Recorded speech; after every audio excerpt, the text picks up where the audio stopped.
तो हेलो जय हिंद दोस्तों। आज के इस वीडियो में दोस्तों आपको टॉप 50 क्वेश्चन ऐसे बताने वाला हूं बोर्ड एग्जाम में जो 2023, 24, 25, 26 में पूछे गए हैं। और बायोलॉजी के 3 और 5 नंबर वाले क्वेश्चन याद रखना। इतना अगर तुम तैयार कर लोगे तो अच्छी खासी तैयारी तुम्हारी हो जाएगी। बायोलॉजी 70 नंबर का पेपर आता है, जिसमें से अगर जो क्वेश्चन मैं दे रहा हूं उतनी अगर पकड़ बना लिए क्वेश्चन पे तो मैं दावे के साथ कहता हूं 50 प्लस की तैयारी तुम कर चुके हो। 50 प्लस की तैयारी तुम कर चुके हो, मान के चलो, गारंटी के साथ कह रहा हूं। कौन कौन से क्वेश्चन है पूरी चैप्टर वाइज लेकर के आया हूं, पूरा डिटेल में एकदम एक एक चीजें बताऊंगा। कौन सा क्वेश्चन ज्यादा वेटेज का है, ज्यादा इंपॉर्टेंट है, कौन सा क्वेश्चन मोस्ट इंपॉर्टेंट है, कौन सा क्वेश्चन वेरी इंपॉर्टेंट है, ध्यान से देखना। सबसे पहला अगर बात करें पुष्पी पादपों में लैंगिक जनन में, तो क्वेश्चन तो बहुत सारे हैं। अगर एक चैप्टर में देखा जाए तो 30, 40, 50 क्वेश्चन हो जाएंगे, छोटे बड़े मिला लिया जाए तो। लेकिन ऐसे क्वेश्चन मैं तुम्हें दे रहा हूं जो सटीक है और सही निशाने पे लगते हैं। तो देखो, सबसे पहला क्वेश्चन है, एक प्रारूपिक आवृत बीजी बीजांड की संरचना का सचित्र वर्णन कीजिए। 5 नंबर में बोर्ड एग्जाम में पूछा गया है और बोर्ड एग्जाम में पूछे जाने का चांसेस बहुत ज्यादा होता है। तो इस क्वेश्चन को तुम एकदम गांठ बांध लो कि तैयार करना ही करना है, ठीक है। फिर इसके बाद आता है द्विनिषेचन तथा त्रिसंलयन से आप क्या समझते हैं, इसके महत्व को स्पष्ट कीजिए। ये 3 नंबर में या 5 नंबर में, दोनों में पूछा जा सकता है। अगर ज्यादा विस्तार से पूछ दिया तो 5 नंबर का बन जाएगा, और नॉर्मल पूछ दिया कि हाँ द्विनिषेचन और त्रिसंलयन क्या होता है, तो सिंपल सा आपका 3 नंबर का प्रश्न बन जाएगा, ठीक है। यहां तक क्लियर है। अगले प्रश्न की तरफ चले, जो कि बहुत ही वायरल क्वेश्चन है। कह रहा है भैया, कह रहा है अगला प्रश्न कि आवृतबीजी पौधों में लघु बीजाणु जनन, आवृतबीजी पौधों में लघु बीजाणु जनन की प्रक्रिया का रेखा चित्र की सहायता से वर्णन कीजिए। आवृतबीजी पौधों में लघु बीजाणु जनन। अब लघु बीजाणु जनन क्या होता है, आपको पता है कि लघु बीजाणु मात्र कोशिका जो होता है उसका अर्धसूत्री विभाजन होता है और 4 कोशिकाओं में बदल जाता है, इसे ही बोला जाता है लघु बीजाणु जनन बोला जाता है। गुरु बीजाणु जनन में क्या होता है कि यहाँ पे जो मदर सेल होता है वो गुरु का मतलब होता है फीमेल पार्ट, वर्तिका वाला, समझ रहे हो ना, वो 4 भागों में टूट जाता है तो गुरु बीजाणु जनन कहलाता है। मेरे वीडियोस देखोगे, वन शॉट मैंने बना दिया चैप्टर 1 का, देख सकते हो जाकर के, ठीक है। और आप बाकी वीडियो लगातार आएगा। जो बच्चे अगर सोच रहे हैं कि सर संकल्प बैच पढ़ा रहे हैं तो हो सकता है वीडियो यहाँ पे ना आए, तो यूट्यूब पे दोस्त मेरी जान है यूट्यूब, ये कैसे छोड़ सकता हूं मैं। यहाँ लगातार वीडियो आता रहेगा। बस ये है कि अगर वो बैच नहीं लिए हो तो ले जरूर लेना, बहुत ही बेहतरीन, बहुत ही सटीक तैयारी हो रही है वहां पे, ठीक है। अब आगे बढ़ते हैं, ये 5 नंबर का प्रश्न है। आगे अगर बढ़े तो अगला है परागण क्या है। पर परागण की विभिन्न पर परागण में ही बहुत ज्यादा टाइप्स आता है, इसलिए पर परागण की विभिन्न युक्तियों और माध्यमों का वर्णन कीजिए। ये 3 अंक में कई बार पूछा गया है, ये 3 अंकों में कई बार पूछा गया। आपको लग रहा है कि स्वपरागण पर परागण पढ़ लेंगे तो हो जाएगा, नहीं, आपको कई सारी चीजें पढ़ना होता है। जैविक कारक क्या होता है, अजैविक कारक क्या होता है परागण का, ये बहुत आता है, ठीक है। अगला है असंग जनन और भ्रूण बहुभ्रूणता पर संक्षिप्त टिप्पणी कीजिए। 3 नंबर का प्रश्न काफी बार पूछा गया, सारे रिपीटेड क्वेश्चन है मेरे भाई, तुम खुद ही अनसॉल्व लेकर के चेक कर सकते हो अगर तुम्हारे पास पीवाईक्यू होगा तो, ठीक है। यहां तक क्लियर है। आगे अगर बढ़े तो अब आती है हमारी दूसरा चैप्टर। दूसरे चैप्टर से क्या क्या पूछा जा सकता है, तो दूसरे चैप्टर से मनुष्य के नर जनन तंत्र का नामांकित चित्र, मनुष्य के नर जनन तंत्र का नामांकित चित्र विस्तार से वर्णन कीजिए। 5 नंबर का क्वेश्चन है, डायमंड क्वेश्चन है दोस्तों, डायमंड क्वेश्चन है, समझ रहे हो। फिर आता है मादा जनन तंत्र, सेम वही क्वेश्चन है, नर जनन और मादा जनन किसी कीमत पे छोड़ना ही नहीं है, ठीक है। ये भी डायमंड क्वेश्चन है, ये 2027 में आना ही आना है। बाजी लगा सकते हो 7 सेट में से किसी न किसी 2 सेट में देखने को मिलेगा, 2 सेट में, समझ रहे हो, वो आपका भी हो सकता है।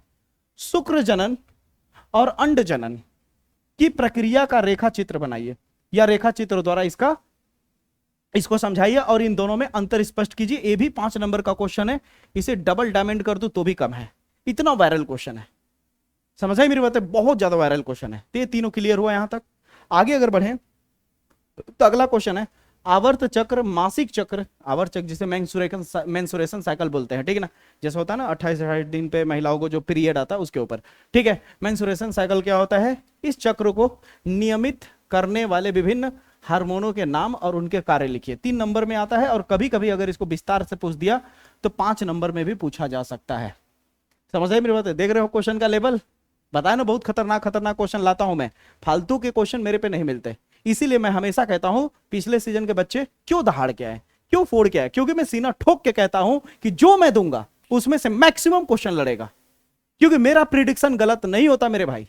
मैं एनालाइज करके पीछे को सोच के समझ करके क्वेश्चन लाता हूं। ऐसा नहीं कि वीडियो पे व्यू लाने के लिए कुछ भी आपको दे दूं। अरे कुछ भी दे दूंगा तो आने वाले कल में मुझे कौन देखेगा, है कि नहीं पॉइंट? तो ध्यान से समझना। तो 10वें क्वेश्चन की बात करूं तो भ्रूणीय प्रवर्धन के दौरान कोर कपूटी का निर्माण तथा अंतररोपण की प्रक्रिया को समझाइए। ये भी बहुत इंपॉर्टेंट है, बहुत ही लाजवाब क्वेश्चन है। आगे अगर थोड़ा सा बढ़े तो तीसरे चैप्टर में जनन स्वास्थ्य की बात करें तो यहां से क्वेश्चन बहुत उठाता है, अच्छे खासे क्वेश्चन उठाता है। क्या है? जनसंख्या विस्फोट। इसको तो याद करने की जरूरत नहीं, अपने से बना के लिख सकते हो। जनसंख्या के ऊपर निबंध भी दे देता है लिखने के लिए। जनसंख्या के ऊपर क्या दे देता है? निबंध लिखने के दे देता है। ये ना आता ही आता है। ये मत सोचना कि अरे यार ये तो कितना इजी है, हम अपने से बना के लिख लेंगे तो इसको तैयार करने की जरूरत नहीं है। नहीं, गलत जवाब। आपको एक बार पढ़ना पड़ेगा, हेडिंग समझना पड़ेगा, वहां पे किस सीक्वेंस में लिखोगे तब आपको फुल मार्क्स मिलेगा, तब जाके आप 5 अंक के हकदार होगे। समझ आई मेरी बातें?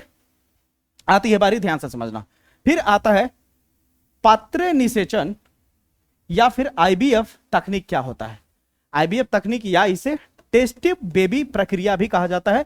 ये 3 मार्क्स का हर साल पूछे जाने वाला क्वेश्चन है और 2027 में डंके चोट पे कह सकता हूं कि आएगा। आईबीएफ क्या होता है पता है ना? जैसे किसी महिला को या किसी पुरुष दोनों में अगर किसी कमी के कारण अगर बच्चा नहीं हो पा रहा है नेचुरली तरीके से, तो क्या होता है, उन्हें एक शीशे की परख नली होती है, हाँ, लड़के का स्पर्म और लड़की का ओवम लेकर के क्या करते हैं, एक इस तरह से स्पर्म में इसमें एक शीशे की पाइप होती है, उसमें रखा जाता है, फ्रीज किया जाता है कुछ टेम्परेचर पे, फिर बाद में उसको गर्भ में छोड़ दिया जाता है। यही तो है आईवीएफ तकनीक। ठीक है, अगला है उल्बवेधन। क्या है उल्बवेधन? क्या है? इसके दुरुपयोग और इस पर कानूनी प्रतिबंध क्यों लगाया गया, स्पष्ट कीजिए। 3 नंबर का प्रश्न, मोस्ट इंपॉर्टेंट क्वेश्चन है, मोस्ट इंपॉर्टेंट है रे मेरे भाई, क्वेश्चन लाजवाब है। समझ आई मेरी बातें? अगर कहानी को थोड़ा सा और आगे ले चलें तो कह रहा है यौन संचारित रोग, यानी एड्स भी कह सकते हो, यौन संचारित रोग जो एड्स वगैरह होता है ना, ठीक है, किन्हीं 2 प्रमुख रोगों के नाम, लक्षण और इनमें बचाव के लिए कारण बता दो। 3 नंबर में क्वेश्चन पूछा जाता है। इसको भी डबल ट्रिपल डायमंड कर दो तो भी कम है, जिसपे डायमंड कर रहा हूं बहुत वायरल क्वेश्चन है।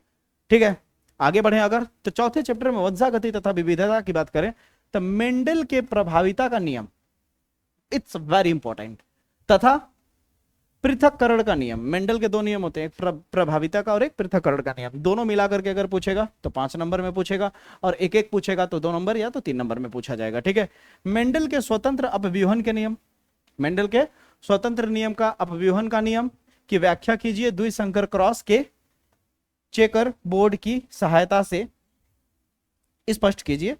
ठीक है, 5 अंक का प्रश्न है, तुम इतना तैयार करो ना, नहीं आएगा तो उसकी जिम्मेदारी मेरी, इससे बड़ा कौन क्या बोलेगा कि ये सारे वायरल क्वेश्चन है, यहां से उठता है बड़े मार्क्स के क्वेश्चन। ठीक है, आगे बढ़े तो कह रहा है अपूर्ण प्रभाविता तथा सहप्रभाविता को उदाहरण सहित समझाए। 3 नंबर का प्रश्न है।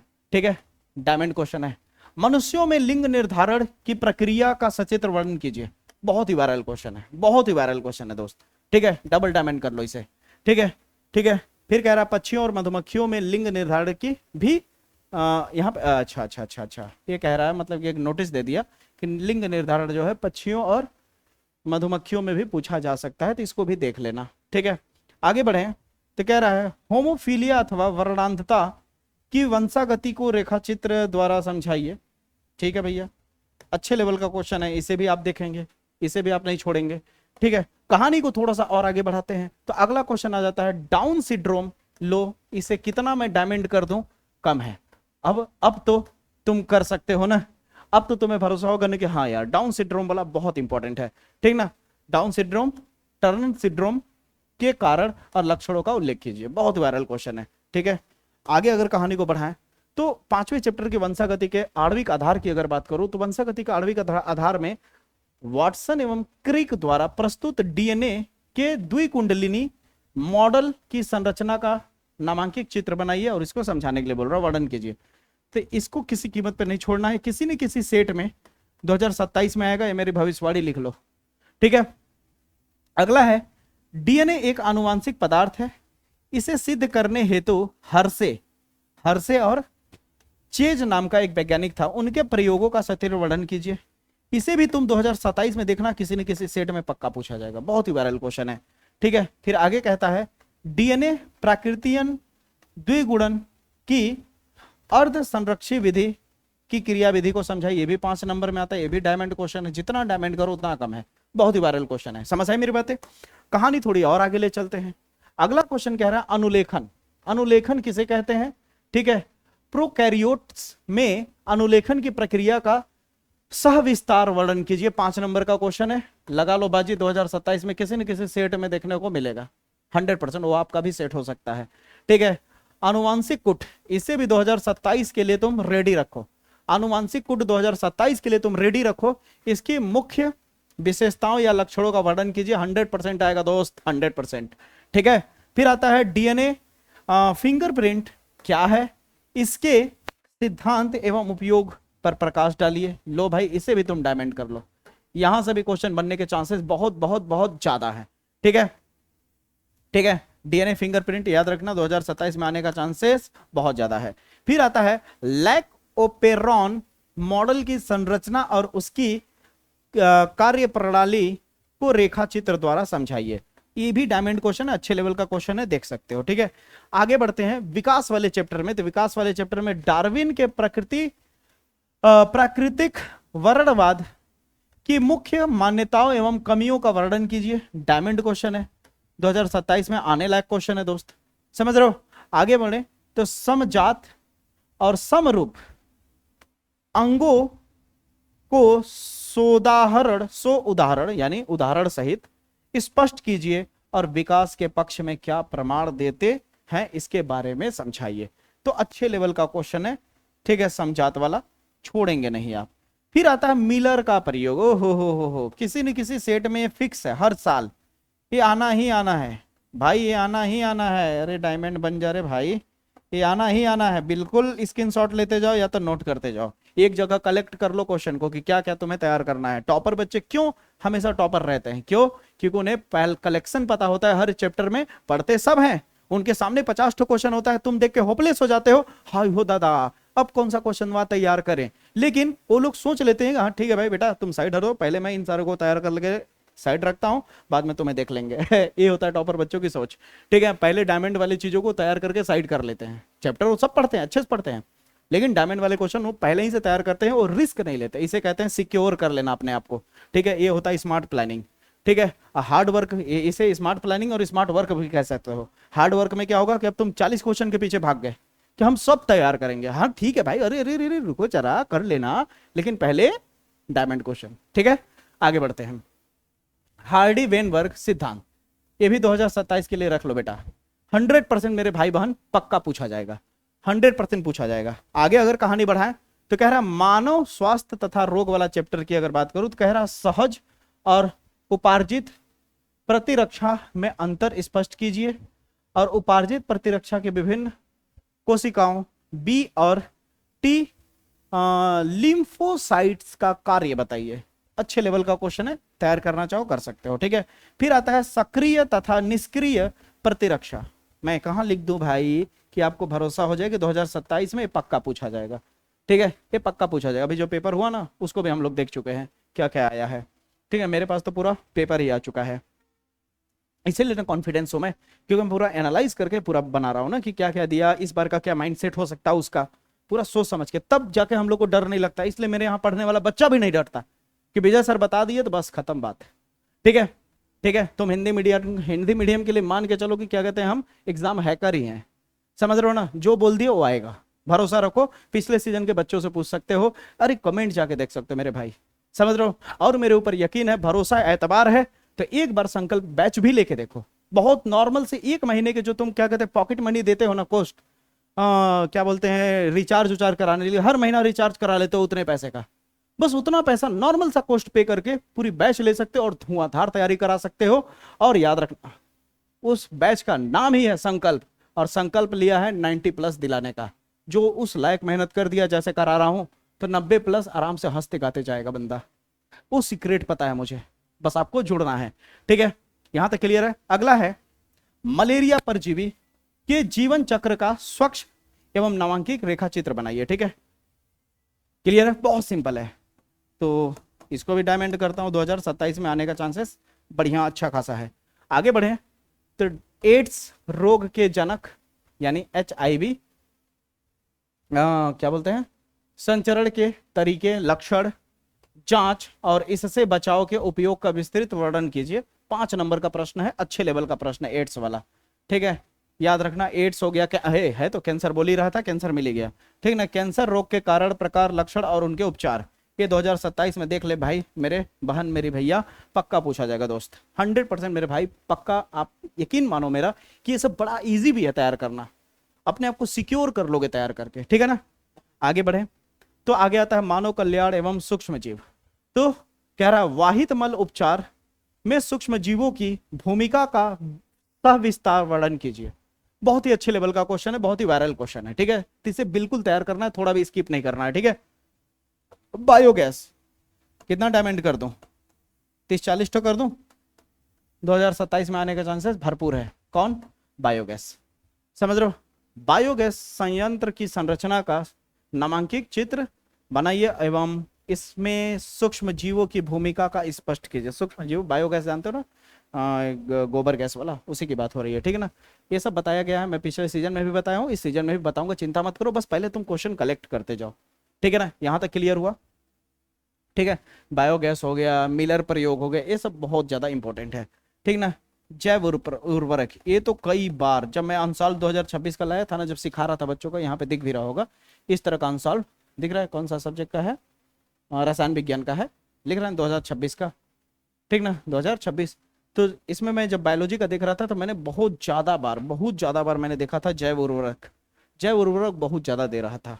तो जैव उर्वरक बिल्कुल नहीं छोड़ना है, इस वाले क्वेश्चन को कतई नहीं छोड़ना है। ठीक है, आगे बढ़े तो 9वां है जैव प्रौद्योगिकी यानी सिद्धांत एवं प्रक्रम की बात करें तो इसमें क्या है, क्या लिखा है बे, रिकॉम्बिनेंट DNA तकनीक या जीन क्लोनिंग के विभिन्न चरणों का क्रमानुसार सविस्तार वर्णन कीजिए। 5 नंबर का है। बोले ना, जब विस्तार सहित वर्णन करने के लिए देगा तो वही सवाल 3 नंबर वाला किसमें कन्वर्ट हो जाएगा? 5 नंबर में। तो 5 नंबर वाला जब तैयार करोगे तो छोटे, जब ना इसको तैयार करने बैठोगे, जब मैं तुम्हें सिखा दूंगा, जैसे पहला चैप्टर का मेरा 1 शॉट वीडियो आ ही गया है, दूसरा चैप्टर का आएगा, तीसरे चैप्टर का आएगा, बहुत जल्द आएगा। ठीक ना, थोड़ा सा मैं इधर ऐप और संकल्प बैच को लेकर के थोड़ा बहुत ये होने की वजह से, बिजी होने की वजह से 1-2 दिन गैप हुआ, लेकिन देखो फिर भी मैं वीडियो ला रहा हूँ लगातार। ठीक है ना, समझ रहे हो। और अभी भी सोमवार, कल सोमवार है ना, सोमवार के रात 8 से लेके मतलब 9 बजे, मान लो 9 बजे तक पूरा तुम्हारे पास ऑफर है, जल्दी से बैच ले लो, बात मानो, नहीं तो वहां से टॉपर प्रीमियम जो PYQ है, ये PYQ से निकाले गए हैं। PYQ में बहुत दम होता है मेरे भाई, कमजोर बच्चे को 90% तक पहुंचा सकता है PYQ, इतनी ताकत होती है PYQ में। जो CBSE के बच्चे होते हैं, CBSE बोर्ड के, वो जब NCERT कवर कर लेते हैं, जब अच्छे से पढ़ लेते हैं, तो पूरा कह लो कि 2-3 महीने वो सैंपल पेपर लगाते हैं। यकीन ना अगल बगल हो तो पूछ लेना, वो सवाल का लगाएंगे, अरिहंत का लगाएंगे, एडुकार्ट का लगाएंगे, जो कि सबसे महंगा एडुकार्ट का होता है। तो आपका क्या है, सैंपल पेपर की जगह पे अनसॉल्व आता है। तो अनसॉल्व आपको लगाने की क्या जरूरत है, आपको अनसॉल्व खरीदोगे, अगर मान लो पूरे सब्जेक्ट का अनसॉल्व खरीदे तो मेरे बैच का जो रेट है उससे ज्यादा पैसा उसका पे करना पड़ जाएगा, और उसमें आंसर भी नहीं है, केवल क्वेश्चन। इस अनसॉल्व में कोई आंसर नहीं है, लेकिन मैंने जो डिजाइन किया है, जो मैंने अनसॉल्व से PYQ से डिजाइन किया है, क्वेश्चन प्रिडिक्शन के साथ, जो मैंने क्या कहते हैं संकल्प में डाला है क्वेश्चन, वो विथ आंसर है, और वो भी मेरे लैंग्वेज में। अब क्या चाहिए इससे बड़ा? और उस PYQ के साथ साथ मेरा कोर्स, मेरा लेक्चर पूरा मिल रहा है, बिना रटाए हर एक चीज। इसलिए कह रहा हूं कि 1 दिन का समय है, बात मानो, ले लो। समझ रहे हो ना, आगे बढ़ते हैं। ठीक है, मेरे पे एक बार भरोसा करो, भरोसा नहीं टूटेगा। और एक बात जरूर कहूंगा, लेने के बाद रिग्रेट नहीं करोगे कभी कि ये बैच लेकर के अफसोस हुआ। हाँ, नया बैच है मेरा, नया ऐप है मेरा, थोड़ी बहुत प्रॉब्लम आ सकती है, हो सकता है 1 दिन लेक्चर आगे पीछे हो सकता है मैनेजमेंट को संभालने में, क्योंकि कोई चीज नई होती है तो उसको संभालने में थोड़ा वक्त लग सकता है, लेकिन जब फ्लो बनेगा ना तो दहाड़ेंगे, समझ लेना। ठीक है, मेरे को जो शुरू से फॉलो कर रहा हो, मेरे ऊपर भरोसा करता भी होगा। ठीक है, अब देखो अगला है प्रतिबंध एंजाइम और आणविक कैंची या क्या है। ठीक ना, इसके प्रकारों तथा कार्यविधि का वर्णन कीजिए या समझाइए। बहुत पॉपुलर क्वेश्चन है। PCR तकनीक, हाँ मिल गया। ये पिछले बार कई बार मैंने समझाया था इस बच्चों को, समझ रहे हो, 2026 वाले बैच को कई बार समझाया था और आया भी था किसी सेट में। अब कोड नंबर तो याद नहीं है, लेकिन PCR तकनीक पूछा गया था, बहुत वायरल क्वेश्चन है। ठीक है, याद रखना, PCR तकनीक बहुत वायरल क्वेश्चन है। आगे बढ़े तो वही क्वेश्चन का है, कह रहा है PCR तकनीक का ही है पूरा, कह रहा है PCR तकनीक क्या होता है, इसके विभिन्न चरणों और इसके चित्र सहित वर्णन कीजिए। 5 नंबर का प्रश्न है। ठीक है, फिर आता है प्लास्मिड की संरचना का नामांकित चित्र बनाइए। ये भी अच्छे लेवल का क्वेश्चन है। आगे बढ़े तो कह रहा है आपका जैव प्रौद्योगिकी एवं उपयोग की अगर बात करें तो अगला है जैव प्रौद्योगिकी का चिकित्सा के क्षेत्र में क्या उपयोग है। ये भी अनसॉल्व में कई बार आ रहा था। जब मैं अनसॉल्व छाट करके क्वेश्चन दे रहा था, बच्चों को तैयारी करा रहा था, मैंने बोला ना कि ऐसे ही कहीं से क्वेश्चन ला करके नहीं ठूस देता हूं मैं। समझ रहे हो? जो प्यारे बच्चे जो अगर पीवाईक्यू की तैयारी कर रहे होंगे ना, उनसे पूछो, ये खुद जान रहे होंगे कि सारे क्वेश्चन वहां पे मैच कर रहे होंगे। आपके पास अनसॉल्व होगा तो मैच करा लेना। पूरे छाट करके क्वेश्चन लाया हूं, मेहनत लगा है भाई। ठीक है, फिर आता है बहुत वायरल क्वेश्चन है, 2027 में पूछा जा सकता है। ठीक है, फिर आता है जीन थेरेपी। जीन थेरेपी वहां दे दिया था मैंने शायद एक बार, ये भी 2027 के लिए एकदम डन कर लो। ठीक ना, जीन थेरेपी वाला। बीटी फसल ऐसे करके बीटी फसल भी दे देता है, फसल, या बीटी कपास भी दे देता है। हे, कपास लिखा तो है, बीटी बीटी कपास। ठीक ना, ये भी बहुत वायरल, बहुत इंपॉर्टेंट है 2027 के लिए। इसे भी डन रखो, 2027 के लिए इसे भी डन रखो। ठीक है, यहां तक क्लियर हुआ? बताओ, यहां तक क्लियर हो भैया? अगर यहां तक क्लियर हुआ तो आखिरी क्वेश्चन है तुम्हारा परजीवी जंतु। इसे भी 2027 में हल्के मत लेना, अच्छे लेवल का क्वेश्चन है। परजीवी जंतु किसे कहा जाता है? ठीक है, अच्छे लेवल का क्वेश्चन है। 11वां चैप्टर की बात करें जीन और समष्टि की, तो यहाँ पे देखो कह रहा है समष्टि के किन्हीं तीन ही मुख्य लक्षणों और मुख्य लक्षणों की व्याख्या कीजिए। ठीक है, इसे भी कम डायमंड मत समझना। ठीक ना, समष्टि वाला। ठीक है, बहुत इंपॉर्टेंट होता है। फिर आगे आता है अंतर जातीय पारिस्थितिक प्रक्रिया के बारे में पूछ रहा है, क्रिया के बारे में पूछ रहा है। तो ये भी 2027 में आ सकता है, अच्छे लेवल का क्वेश्चन है, डायमंड क्वेश्चन है। ठीक है, आगे बढ़े तो परितंत्र की अगर बात करें तो यहाँ पे कौन सा क्वेश्चन है, पारिस्थितिक पिरामिड किसे कहते हैं। इसको जितना डायमंड करो भैया कम है। जितना डायमंड, ये कई बार मिला था, 5 नंबर में, बात मानो कई बार। हल्के में नहीं बोल रहा हूं, एकदम ईमानदारी से बोल रहा हूं कि ये कई बार रिपीट हुआ था पिछले बार। तो इस बार आने का चांसेस बहुत ज्यादा है, बहुत ज्यादा ही है। समझ रहे हो? तो अब बताओ, बायोलॉजी की तुम्हें 3 और 5 नंबर वाले क्वेश्चन सारे मिल चुके हैं। अब भटकने की जरूरत नहीं है, इतना तैयार कर लोगे अच्छा खासा मार्क्स आ सकता है। समझ आई मेरी बात है? डरने वाली बात नहीं है, आगे अभी बहुत सारा कुछ आएगा। एक पर्सनल वीडियो आएगा सचित्र वर्णन करने वाला। ठीक है, फिर क्या कहते हैं, टिकआउट आएगा, लेक्चर आएंगे, 1 शॉट वीडियो आएगा। बस इस चैनल पे नए हो तो प्लीज ज्यादा से ज्यादा लोगों को चैनल के बारे में बताओ, और प्ले स्टोर पे जाकर के विजय सर 24 नाम का चैनल है, ऐप है। क्या सर्च करोगे, विजय सर 24 सर्च करोगे तो मेरा ऐप आ जाएगा, और वहां पे संकल्प बैच है, जाकर के परचेज कर सकते हो। और जो बहुत बच्चे कह रहे थे सर फ्री वाला जो नोट्स है, फ्री ऐसा ही लिखते हैं ना भाई, फ्री वाला जो नोट्स है वो अपडेट अभी तक नहीं हुआ, तो बहुत जल्द अपडेट हो जाएगा। जब क्या कहते हैं, एक कोर्स लॉन्च हो रहा था तो उस समय ऐप को ही रीसेट कर दिया गया था, जिसकी वजह से वो ऐप जो थी अपलोड वाली चीजें वो हट गई थी। तो अपलोड करने में थोड़ा टाइम लगता है, कई सारे चैप्टर्स हैं, तो जब पूरा टोटल हो जाएगा तो एक ही बार में पब्लिक कर दूंगा मैं। ठीक है ना, तो मुलाकात करेंगे अगले वीडियो में। जय हिंद।